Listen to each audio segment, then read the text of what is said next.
Salut à tous, on se retrouve pour l'épisode 3499 du Zap Image. On commence aujourd'hui, ce mardi 2 décembre avec des anniversaires. Et on commence tout d'abord avec celui de Ibrahim Sangaré, milieu de terrain de Nottingham Forest qui fête aujourd'hui ses 28 ans.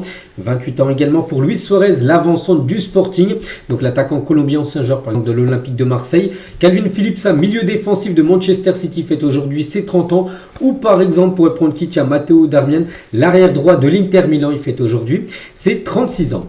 On continue, on va parler maintenant de tout ce qui s'est passé lors de la soirée hier et on commence tout d'abord en Turquie. Il y avait une énorme affiche. Le premier contre le deuxième, c'était le Fenerbahçe qui était deuxième, qui recevait le leader, le Galatasaray. Il y avait un point d'écart entre les deux équipes et ça s'est fini sur un score de match nul un partout.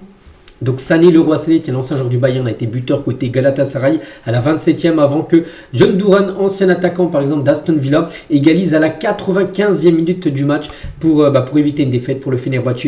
Du coup au classement ça bouge pas, le Galatasaray a toujours un point d'avance par rapport au Fenerbahçe. On continue, on revient en Europe, il y avait aussi d'autres matchs dans les gros championnats. Par exemple en Italie, il y avait le club de Bologne qui recevait l'équipe de Cremonese, l'équipe promue Cremonese, et c'est Cremonese qui s'est imposé 3-1 du côté de Bologne. Pourtant Bologne, plus de 29 tirs dans le match, seulement un but marqué. Alors que l'équipe de Cremonese, c'est 10 tirs dans le match et c'est 3 buts marqués, donc 2 de Jamie Vardy, l'ancien attaquant de Leicester qui inscrit un doublé lors de ce match. Donc 4 buts en 9 matchs de Serie A pour l'attaquant de 38 ans et surtout belle opération bien sûr pour Cremonese avec cette victoire 3-1, donc qui remonte à la 11e place du championnat italien. Du côté aussi de la Liga, il y avait une rencontre hier entre le Rayo Vallecano et l'équipe de Valence. Score final un partout entre ces deux équipes. Et du coup au classement, donc le Rayo est actuellement à la 9e position et Valence et 15e actuellement du côté de l'Espagne. Du côté du programme, aujourd'hui, quelques rencontres. Tiens, tout d'abord en première ligue, on parlera un peu après de quelques rencontres. Donc tout d'abord, City se déplace à Fulham, Newcastle reçoit Tottenham et Everton se déplace à Bournemouth parce que là, il y a une journée qui s'étend sur 3 jours. Donc aujourd'hui, demain et jeudi, il y a des matchs de première ligue. Donc voilà le programme aujourd'hui pour ce jour de mardi. En Liga, les gars, donc il y a le Barça contre l'Atlético. Donc c'est simple, le Barça, l'Atlético, le Real Madrid et Bilbao jouent cette semaine. Pourquoi? Parce que ces 4 équipes-là joueront début d'année prochaine, donc là début 2026, la Super Coupe d'Espagne qui aura lieu en Arabie Saoudite. Donc du coup, ils jouent déjà leur match de championnat. Voilà, c'est déjà avancé, on va dire.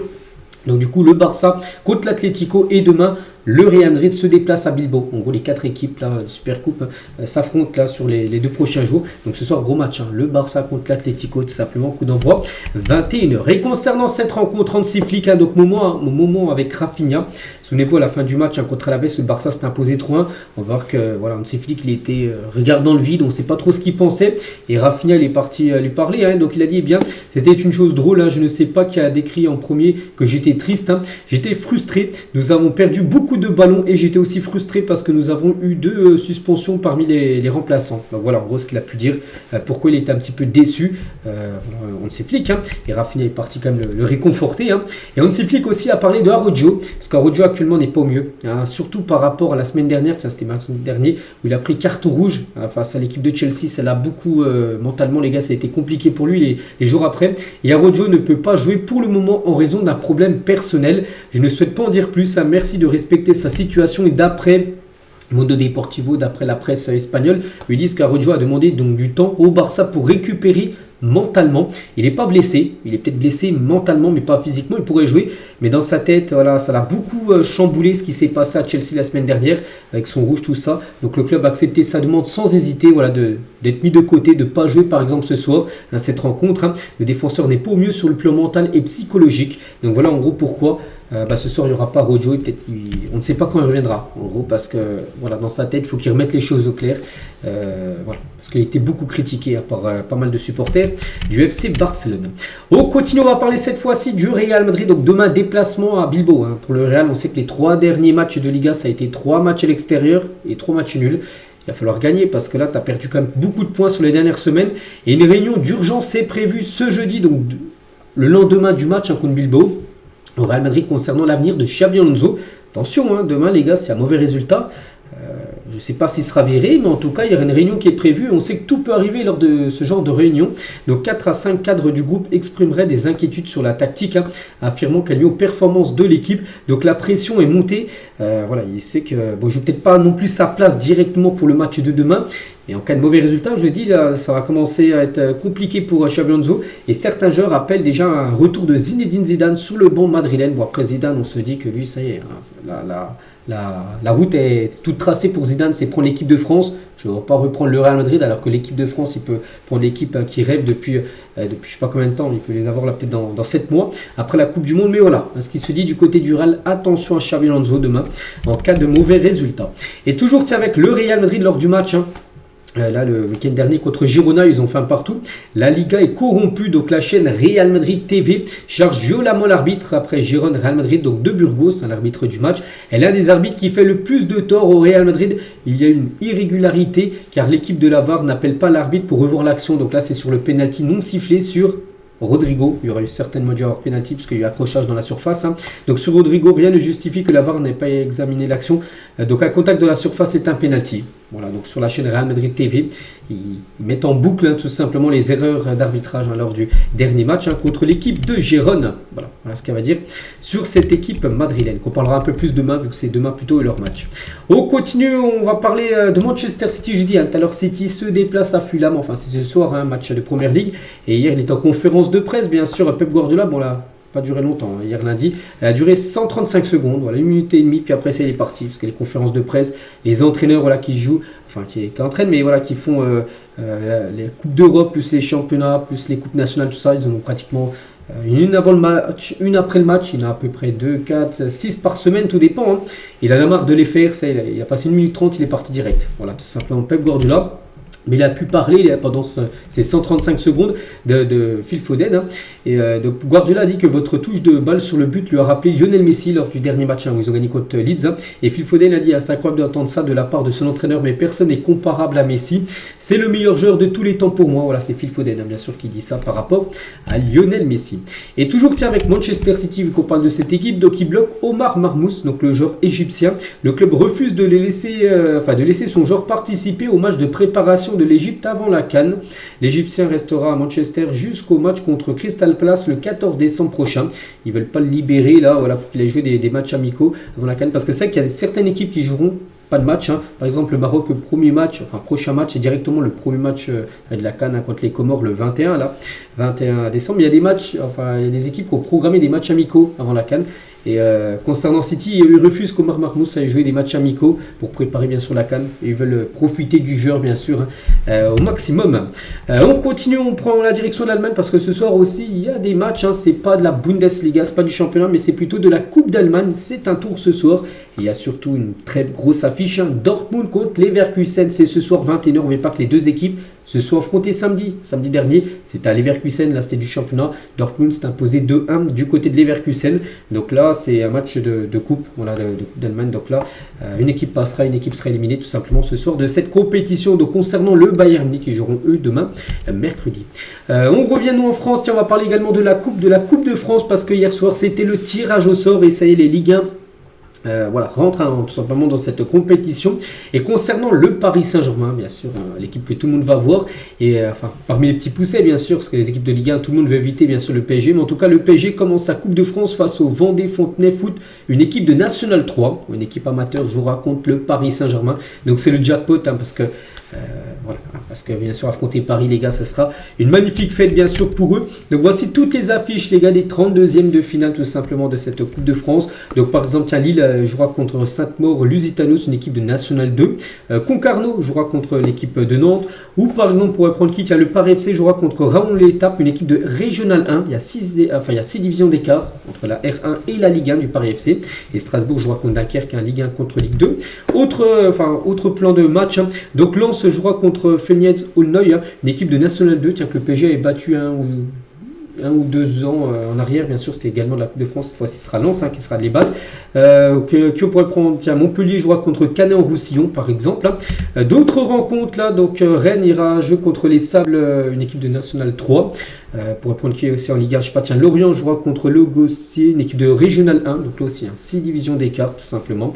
Et sinon, dernière tranche de match, donc Lyon jouera contre Saint-Cyr-Colomb, je crois que c'est une équipe déjà de Régional 1, là aussi 6 divisions d'écart, et je crois que c'est juste à côté de Lyon, ça doit être à 10 km de Lyon, donc voilà, bon, ça se jouera certainement au Groupama Stadium cette rencontre. Après, des grosses affiches les gars, Nice contre l'AS Saint-Etienne, donc une Ligue 1 contre Ligue 2, mais Saint-Etienne, voilà, ce sera un gros morceau bien sûr pour les Niçois en crise. Marseille se déplace à Bourg-en-Bresse, une équipe de National, et gros match de Ligue 1, la Auxerre contre Monaco. Voilà, donc voilà, concernant toutes ces rencontres, donc elles se joueront toutes ces affiches là, ça sera à peu près dans 20 jours, ce sera juste avant Noël. Voilà, ça sera sur cette fin d'année 2025. Et voici, en gros, sur la carte de France où se joueront à chaque fois les matchs. Par exemple, là, ce Nice, censé Saint-Etienne tout en bas à droite. Alors, ça se jouera à Nice, là.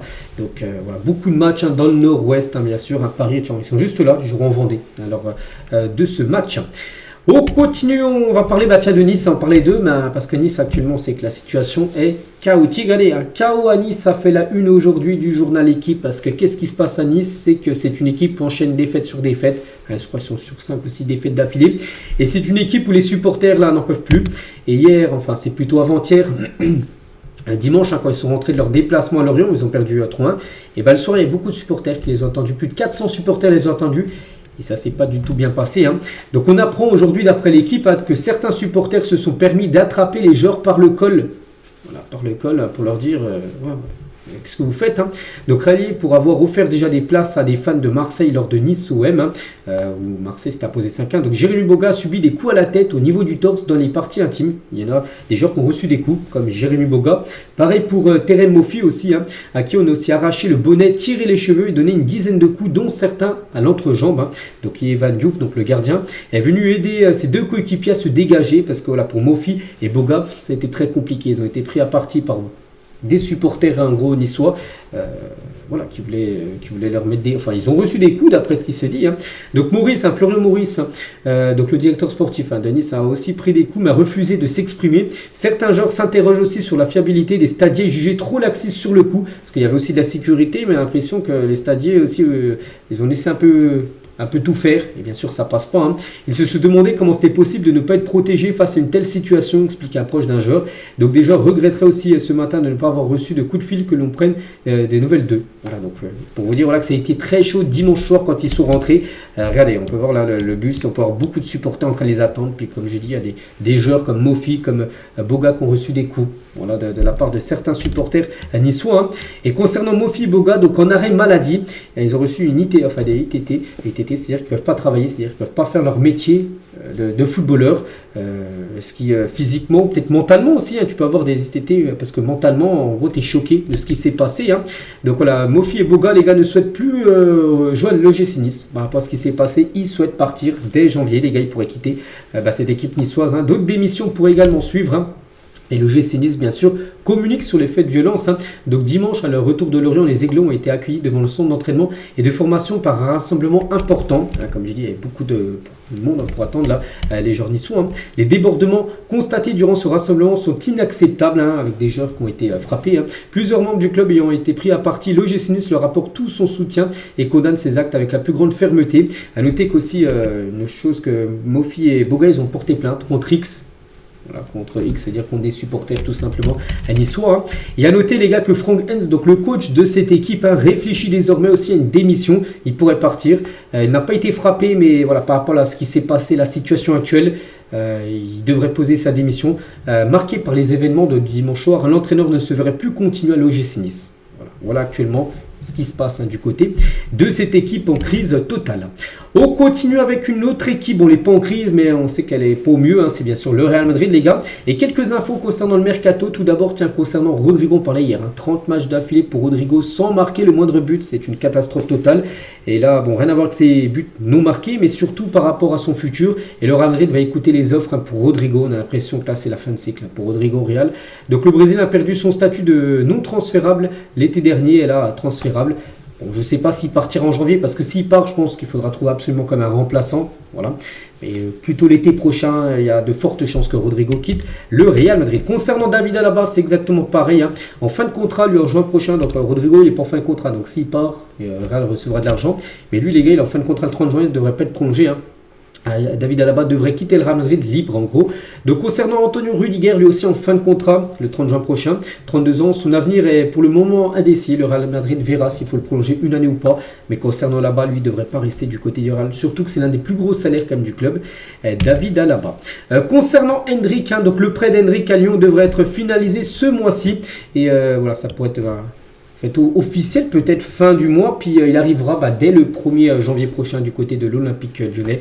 Voilà, donc pas mal de départs, on sait que du côté du Real Madrid, Endrick, donc lui ça sera un prêt sans option d'achat, il sera prêté 6 mois à Lyon, puis il reviendra après au Real en juillet prochain. Toujours avec le Real, même si on voit l'équation de Manchester, parce que c'est Manchester qui s'intéresse à un joueur du Real, c'est Valverde. Et Manchester prêt à offrir environ 80 millions d'euros pour Federico Valverde, le milieu de terrain uruguayen. Les Red Devils cherchent à recruter un nouveau milieu. Ils ciblent Valverde notamment en raison de sa relation réputée tendue avec l'entraîneur Xabi Alonso. Du côté de Manchester City, ils envisagent d'activer la clause libératoire de 74 millions d'euros d'Antoine Semenyo, un joueur qu'on parle beaucoup, l'attaquant de Bournemouth. Et City pourrait passer à l'action dès janvier. Pep Guardiola apprécie sa polyvalence car il est capable d'évaluer sur les deux ailes et parfois en pointe. Donc c'est un joueur qui peut occuper pas mal de positions. Il intéresse énormément Pep Guardiola du côté de Manchester City. Des nouvelles de Lamine Yamal est en interview. Est-ce que l'Espagne va gagner le mondial? Oui, pour lui, il n'y a pas de souci. L'Espagne devrait remporter la Coupe du Monde. On verra parce que oui, pour moi, ils font partie des favoris. Je vois 3 ou 4 favoris. Et je mets comme l'Espagne. Voilà, l'Espagne a quand même gagné l'Euro les gars l'année dernière. Et ça sera bien sûr un gros morceau. Après, bien sûr, je vois aussi la France, je vois le Portugal aussi, l'Argentine bien évidemment aussi. Voilà. Je pense que pour moi les 4 pays là que je vous ai cités, pour moi c'est mes 4 grands favoris pour la future Coupe du Monde. On continue toujours avec le FC Barcelone. Et Deco encense littéralement Marcus Rashford. Donc il a dit Marcus est un joueur fantastique, il est heureux avec nous. Il a dû assumer très tôt un rôle de cadre dans un des plus grands clubs du monde. Ce n'est pas simple bien sûr. Nous recherchons un profil comme le sien capable d'évoluer sur les 3 postes offensifs, à gauche, à droite et dans l'axe, un peu comme Semenyo qu'on parlait tout à l'heure, que Guardiola apprécie. Donc il a beaucoup attendu, il savait que nous devions gérer des contraintes financières, il a été patient et nous sommes ravis de l'accueillir parce que Rashford depuis longtemps il a toujours eu cette envie, ce rêve de jouer au Barça.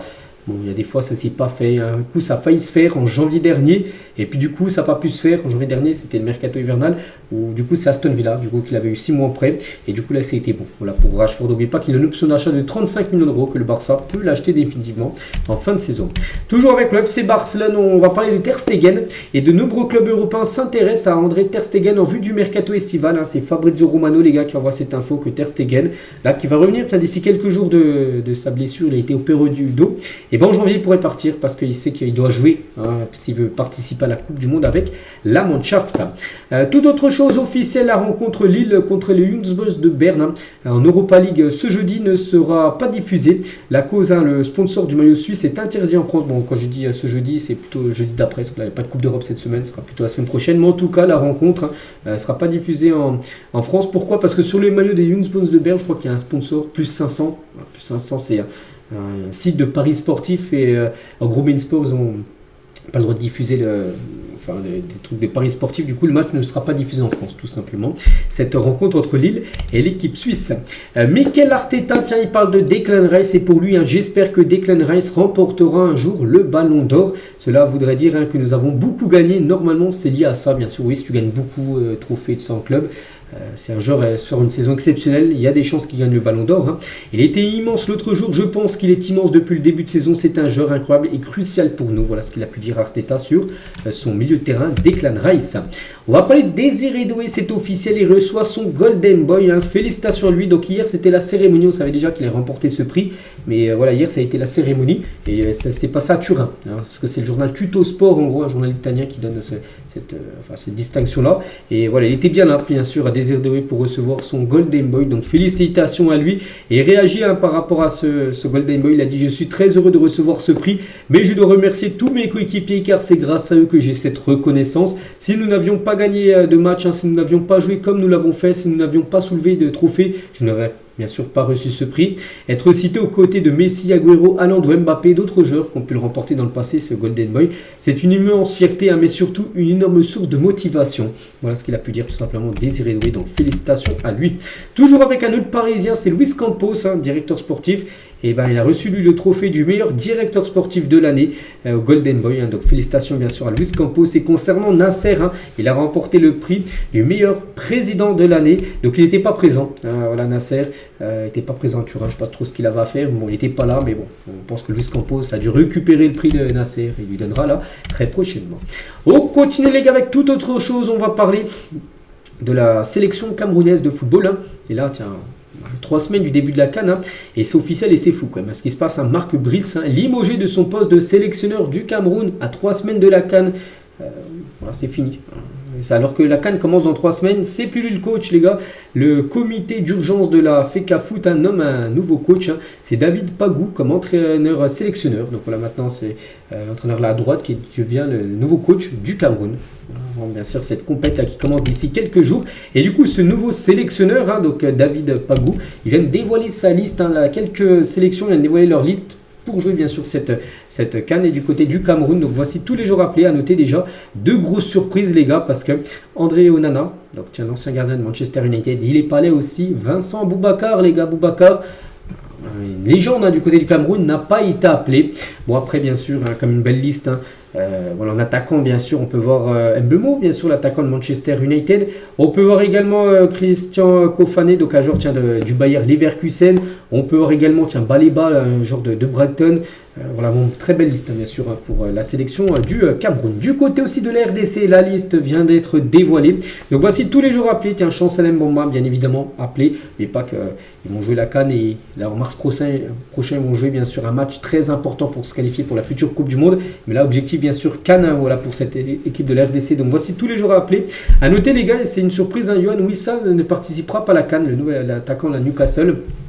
Et bon, en gros, il était blessé, il est revenu de blessure. Il a pu jouer le dernier match, tout ça, mais l'entraîneur a préféré pas le prendre. Alors qu'il revient, il y a quand même, la CAN c'est dans 3 semaines, donc on se dit, voilà, il revient de blessure, il peut jouer, et non, du coup il l'a pas pris. Voilà, oui, ça, du coup, il est forfait. C'est comme un coup dur pour le joueur, bien évidemment, voilà, de ne pas participer, bien sûr, à cette compétition. Du côté aussi de l'Afrique du Sud, et qui est vraiment pour moi très sous-côté, quand même, l'Afrique du Sud. Voici tous les joueurs appelés, voilà, par le sélectionneur pour cette CAN, comme je dis, qui commence le 21 décembre prochain. Donc là, on connaît déjà 3 nations qui ont dévoilé leurs joueurs en gros. Donc là, ça va s'enchaîner là dans les prochains jours, bien sûr, avec toutes les autres nations. On continue, tiens, on va parler de Mohamed Salah. Et pour la première fois depuis juin 2020, Mohamed Salah est resté sur le banc tout le match en Première Ligue. Donc là, ce week-end, il y avait un West Ham-Liverpool. Donc Liverpool s'est imposé 2-0, ça leur faire du bien. Surtout que les derniers résultats, ça avait été catastrophe. Et Salah, les gars, il a commencé sur le banc. Il n'est pas rentré en jeu. Il aurait pu rentrer, il n'est pas blessé, il aurait pu rentrer, jouer peut-être les 20-30 dernières minutes, jouer la deuxième mi-temps. Non, il n'est pas rentré une seule minute. Cela faisait 200 matchs d'affilée que l'Égyptien disputait au moins 1 minute en championnat, hors période d'indisponibilité. Bien sûr, quand il est blessé, on ne compte pas. Mais quand il n'était pas blessé, il était apte à jouer. Depuis 200 matchs d'affilée, il jouait au moins 1 minute. Voilà, donc il a beaucoup joué, même des matchs entiers bien sûr. Et donc il n'avait plus été remplaçant en Première Ligue depuis avril 2024, la dernière fois qu'il avait commencé sur le banc, soit 53 matchs. Voilà, concernant Salah, en tout cas il n'a pas joué, et en tout cas nous ce qu'on retient c'est que Liverpool a réussi à s'imposer 2-0. On va parler cette fois-ci de Luis Enrique. Donc l'ancien joueur de l'Olympique de Marseille, il est parti à l'Inter. N'oubliez pas que l'Inter l'a acheté 23 millions d'euros l'été dernier. Et encore un match très compliqué de sa part le week-end dernier. Il continue de tergiverser, 0 dribble. Il ne passe pas son vis-à-vis. Peut-être qu'il n'arriverait même pas à dribbler un éléphant sous anesthésie. Il a peur de rater. En gros, c'est le journal La Gazzetta Italienne qui allume Luis Enrique après un nouveau match raté avec l'Inter contre Pise. Pise sont imposés 2-0 l'Inter. Tout le monde a été correct. Enfin, tout le monde a été plutôt bon, sauf lui les gars qui a eu encore du mal, voilà, même à dribbler, peu importe le joueur. Donc voilà, l'Inter bien sûr chercherait bien sûr déjà à vendre tout simplement l'ancien joueur de l'OM. Des nouvelles cas de Scott McTominay, on peut voir qu'il vient d'être élu joueur de Serie A de l'année. Félicitations à lui, parce que bien sûr c'est un joueur très sous-coté, bien sûr le milieu écossais, très très bon footballeur. Moi vraiment je l'adore, ce type là, il est enfin il est très très fort, je trouve, dans le football. Et voilà, donc il a reçu ce prix. Pour moi, c'est amplement mérité, bien sûr, pour McTominay. On va parler de Luka Modric, qui explique que José Mourinho a milité pour son arrivée au Real Madrid. Donc si Mourinho n'était pas l'entraîneur, je ne serais peut-être jamais venu à Madrid. Mon arrivée au Real est en grande partie grâce à Mourinho. Le Real Madrid voulait Silva, Mata, Cazorla, mais Mourinho a dit soit Lucas, soit personne, et cela fait la différence. Quand il est arrivé, je crois que c'était en 2013, par là à peu près, il est arrivé de Tottenham, et en gros personne ne le voulait, à part Mourinho qui était l'entraîneur du Real. Le président, peut-être Pérez, lui proposait d'autres noms, Silva, Mata, Cazorla. Non, il a dit moi je veux Luka Modric. Voilà, du coup Modric est venu, puis on sait la carrière qu'il a pu faire du côté du Real. Et toujours avec Modric, très admiratif aussi de Zinedine Zidane, bien sûr, quand il était son coach à l'époque. Zidane, il a dit on le regardait comme des gamins quand il est arrivé. En tant qu'entraîneur adjoint d'Ancelotti, il était réservé, mais quand il est devenu l'entraîneur principal du Real Madrid, il était phénoménal. Il a une aura spéciale, bien sûr, une présence, Zizou. Et il connaît le football sur le bout des doigts. Il savait exactement ce dont l'équipe avait besoin. Il voyait la qualité, avait de l'exigence, faisait beaucoup de rotation et faisait confiance à tout le monde. Sa période était spéciale. Voilà en gros ce qu'il a pu dire sur Zinedine Zidane. On continue les gars, on revient sur ça, ce qui s'est passé, c'était samedi dernier sur ce tacle de Lamine Camara sur Lucas Chevalier, l'arbitre, jaune, alors c'est mérite totalement rouge. Et oui les gars, erreur de Clément Turpin, le directeur de l'arbitrage estime que Lamine Camara aurait dû prendre rouge contre le PSG. Ben oui, bien évidemment, donc Anthony Gauthier, c'est le directeur de l'arbitrage, reconnaît que Turpin et ses assistants se sont trompés. En mettant jaune, bien sûr, déjà la VAR, ils n'ont même pas appelé Clément Turpin pour qu'il aille voir les images. Donc voilà, tout le monde s'est trompé, que ce soit la VAR et Turpin, parce que ça méritait bien sûr carton rouge tout simplement. Donc il s'en sort très bien le Monégasque avec un carton jaune. Ça y est, un peu comme la saison dernière avec Singo qui a mis la semelle sur Donnarumma. Il avait pris jaune et quelques jours après, oui aussi, un directeur l'arbitrage avait dit que ça méritait carton rouge. Ça a été la même situation lors du dernier match entre Monaco et Paris. Et c'est vrai que les clubs sont toujours plus furieux envers l'arbitrage. Voilà, par exemple, Pablo Longoria, le 23 février 2025, la corruption, la vraie corruption, là c'était lors d'un match au CR Marseille, je me souviens. Olivier Létang, le 28 septembre dernier, là, c'est une parodie, c'est une escroquerie. Vous étiez en stage ce soir, par exemple, Kita le 29 novembre, il y a quelques jours, et Scudo aussi le 29 novembre 2025. Les semaines passent et les erreurs continuent par rapport aux arbitres. Pourtant, il y a la VAR, tout ça, mais il y en a plein encore qui font des erreurs. Voilà. C'est vrai qu'ils sont critiquer énormément bien sûr les arbitres. On continue, on va parler d'après Fabrizio Romano, on va parler de Sergio Ramos et Ramos rêve de jouer la Coupe du Monde 2026 avec l'Espagne. N'oubliez pas que Ramos, les gars, j'ai parlé il y a quelques jours, les gars, il a mis fin à son contrat du côté de Monterrey, une équipe mexicaine, parce que lui il aimerait revenir en Europe, il va essayer de tout mettre en place pour essayer de jouer dans un gros championnat européen. Et c'est bien sûr que Luis de la Fuente l'appelle pour jouer la Coupe du Monde. Il veut faire partie de cette aventure avec l'Espagne pour jouer la Coupe du Monde, même s'il sait que il y a peu de chances, voilà, il veut mettre ses chances de ce côté et revenir bien sûr en Europe 6 mois avant. Donc voilà, concernant Ramos, il rêve de jouer ce mondial. Et Ramos se serait proposé à l'AC Milan en tant que joueur libre. Donc arrivé en février 2025 à Monterrey, l'Espagnol, son contrat se termine le 31 décembre prochain. Donc là, en gros, dès janvier, il peut trouver une nouvelle équipe, bien sûr, Sergio Ramos. Il aurait décidé de ne pas prolonger du côté de Monterrey. Voilà, tout simplement, Sergio Ramos. Et voilà, lui, il aurait proposé ses services à l'AC Milan. On verra. N'oubliez pas que l'AC Milan, eux, regardez, ils ont bien signé Luka Modric, qui a le même âge que Ramos. Donc pourquoi pas Ramos du côté de Milan. On verra. On continue, tiens, on va parler de ce tout jeune joueur, les gars, de Francfort, je ne sais pas si vous connaissez, c'est un joueur allemand, donc Nathaniel Brun, est suivi par le Real Madrid et le Barça a également manifesté son intérêt pour le latéral gauche, tout comme Manchester United qui surveille également la situation. Donc Francfort demande entre 60 et 70 millions d'euros pour son jeune joueur. Donc on va suivre bien sûr cet épisode, le Real, le Barça et Manchester United sont tous intéressés. On va parler du jeune crack brésilien, voilà, brésilien crack, donc je ne sais pas si vous le connaissez, Luis Eduardo, donc c'est une pépite du côté de Grêmio. Et en tout cas Chelsea, Manchester United cible le joueur. Voilà, Chelsea sur toutes les pépites brésiliennes. Ils ont fait déjà Estevao, on se souvient. Maintenant, on a pu voir le talent que c'est. Et lui, c'est la nouvelle génération là, qui arrive au Brésil, un nouveau crack. Et voilà, Chelsea, Manchester sont déjà sur le coup. Crystal Palace, ils ont fait une offre pour Sacha Boey. Sacha Boey, défenseur droit français du Bayern Munich qui joue peu. Donc Oliver Glasner a une affection particulière pour le profil du latéral droit français. En manque de temps de jeu, le joueur du Bayern a été ouvert à l'idée de rejoindre la première ligue. Donc ça aussi, on va suivre ce dossier de très près. Des nouvelles tiennent de Dusan Vlahovic, l'attaquant serbe de la Juve. Donc on apprend aujourd'hui qu'il souffre d'une lésion sévère de la jambe musculo-tendineuse. Bon, bref, on ne sait pas trop ce que c'est, mais il est blessé, voilà. Donc l'attaquant serbe devrait être éloigné des terrains pendant plusieurs mois. Ça, c'est un coup dur, hein, bien sûr, pour la Juve et pour le joueur. Mais pas qu'il est en fin de contrat, en fin de saison. Peut-être là, on ne sait pas s'il rejouera, parce que c'est plusieurs mois, on ne sait pas combien de temps, voilà, exactement. Donc en tout cas, on lui souhaite un très bon rétablissement à Vlahovic. Et comme j'ai dit, le 30 juin prochain, son contrat se termine à la Juve. Castello Luqueba aimerait rejoindre le Bayern Munich. Donc le défenseur français adore le club munichois et son entourage a déjà fait savoir qu'il accueillerait favorablement une approche bien sûr bavaroise, lui qui joue du côté du RB Leipzig. Le Bayern se positionnera sérieusement sur le joueur de Leipzig uniquement en cas de départ de Dayot Upamecano. S'il vient à partir, parce qu'on sait qu'Upamecano, il est en fin de contrat, en fin de saison pour l'instant, il n'a rien prolongé. Et bon, s'il vient à partir, ça pourrait être une vraie option bien sûr. Castello Luqueba. On revient sur Chelsea, on parlait tout à l'heure de pépite avec Luis Eduardo. Et officiel, hein, Isago Silva, fils de Thiago Silva, c'est un défenseur de l'AC Milan, même du PSG, a signé son premier contrat professionnel avec l'équipe de Chelsea parce qu'il était dans les catégories jeunes. Ça y est, il vient de signer son premier contrat pro, Isago Silva. Brésilien bien sûr, donc un joueur qu'on verra peut-être très prochainement en équipe première du côté des Blues. On va parler de Etana Bonmati, la joueuse qui a gagné quand même les 3 derniers ballons d'or féminins. Donc elle va manquer plusieurs mois de compétition, elle s'est blessée. Le FC Barcelone a annoncé que la joueuse espagnole souffre d'une fracture du péroné et va devoir subir une opération. Fracture du péroné, les gars, c'est une blessure sérieuse, donc on lui souhaite un très bon rétablissement bien sûr à Bonmati. On va parler du FC Nantes qui compte 11 points cette saison en Ligue 1 après 14 journées, donc 2 victoires, 5 matchs nuls, 7 défaites, le pire bilan ce stade du championnat depuis la saison 2006-2007. Vous avez pris 11 points où les Canaries ont terminé à la dernière place. Vous avez descendu en deuxième division. Donc là aussi, hein, c'est un peu critique, bien sûr, le nombre de points. C'est la dernière fois que vous avez pris si peu de points, c'était descendu en Ligue 2. Donc il va falloir réagir du côté du FC Nantes.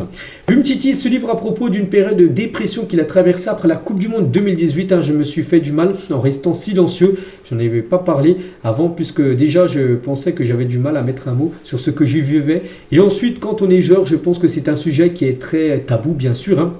Et je me suis dit non Sam, tu es un homme fort, tu as vécu des situations compliquées, mais tu vas te relever comme tu as toujours essayé de le faire. Surtout quand on reste seul et qu'on n'en parle à personne, je pense qu'on a du mal vraiment à mettre les mots dessus. Et c'est pour ça que j'insiste, les gens vraiment à en parler, bien sûr, à prendre ce temps-là. Voilà en gros ce qu'il a pu dire après la Coupe du Monde qu'il a pu gagner. Il a dit que ça a été très compliqué pour lui, parce que déjà il a eu beaucoup de blessures. C'est vrai qu'après ce Mondial 2018, il n'a jamais réussi à retrouver en gros son genou, parce que c'est son genou vraiment qu'il a laissé après, et du coup il n'a jamais réussi à reprendre, on va dire, sa carrière. Et on finit aujourd'hui avec Lionel Messi, parce que c'était un jour pour jour, c'était il y a 16 ans, jour pour jour en arrière exactement, en 2009, le 2 décembre 2009, voilà, exactement. Donc Léo Messi remportait son premier ballon d'or de sa carrière. Voici toutes les années qu'il a remporté le ballon d'or, donc en 2009, 2010, 2011, 2012, il avait fait 4 années d'affilée, et tout pris. 2015, ensuite 2019, 2021 et 2023. Est-ce qu'il y en aura un autre? On ne sait pas, peut-être on se dit non, c'est fini, mais on ne sait pas les gars. Là, ce qu'il fait avec Miami, c'est exceptionnel. Vous allez me dire, oui, mais Miami, ça ne vaut pas grand-chose si on regarde par rapport au championnat européen. Mais il y a la Coupe du Monde, les gars. S'il nous gagne la Coupe du Monde, Lionel Messi, s'il refait une grosse Coupe du Monde, il aspirera certainement remporter un dernier ballon d'or. Enfin, on verra. Pour l'instant, voilà. En tout cas, il en a gagné pas mal, bien sûr, 2 ballons d'or. Et il y a 16 ans, c'était tout simplement son premier. Donc voilà, les gars, ce qu'il y avait à dire aujourd'hui. J'espère que ça vous a plu. On se retrouve, nous, demain, bien sûr. Demain, mercredi, pour le prochain numéro. À demain.